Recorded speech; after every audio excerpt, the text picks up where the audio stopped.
In February 2015, the director of the Central Intelligence Agency picked up his phone to a stranger on the line. Within minutes, that stranger was inside his personal email. The man behind it wasn't a foreign spy. He wasn't part of a nation-state hacking unit. He was a 15-year-old boy sitting in his bedroom in Leicestershire, England. His name was Kane Gamble, and for several months, he ran circles around the most powerful intelligence apparatus on Earth. This is the story of how he did it and how it all fell apart. Gamble didn't use malware. He didn't write a single line of exploit code. His weapon was simpler, older, and far harder to defend against. He became someone else, one phone call at a time. The technique is called social engineering, and Gamble had turned it into an art form. He'd call a company's help desk, claim to be an employee locked out of his account, and calmly talk his way past the humans standing in front of the system. No firewall stops a person who sounds like they belong. His first real target was John Brennan, the sitting director of the CIA. Gamble impersonated a Verizon technician, convinced the company to hand over Brennan's personal account details, and used that foothold to break into his AOL email. Inside were sensitive government documents, contact lists for senior intelligence and security officials, and Brennan's own SF-86 formed the exhaustive security clearance application that lays bare a person's entire life, financial history included. But Brennan was only the beginning.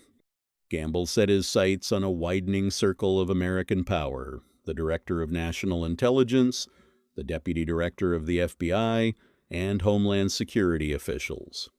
One by one, he talked his way into their accounts, their call logs, their private lives from a laptop in a house in the English Midlands.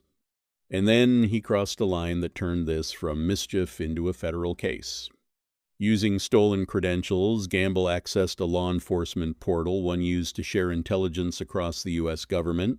From there, he pulled the personal details of thousands of federal agents, names, home addresses, personal phone numbers, people whose safety depended on their identities staying hidden. He didn't stop at stealing the information, he started using it.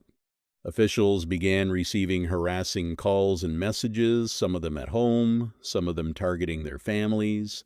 What had started as a technical intrusion had become something far more personal and far more threatening. For months, Gamble operated under the online handle Kreka, part of a loose collective that saw itself as a digital prankster gang.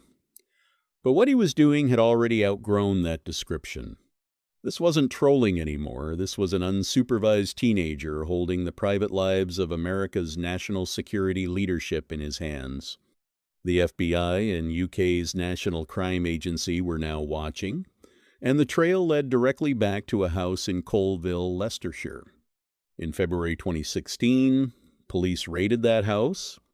Behind the door was a teenage boy, not a hardened operative, not part of a hostile state, just a kid who had spent his evenings dismantling the illusion that America's most powerful institutions were unreachable. At his trial, the picture that emerged was almost impossible to reconcile with the damage he'd caused. Gamble had autism.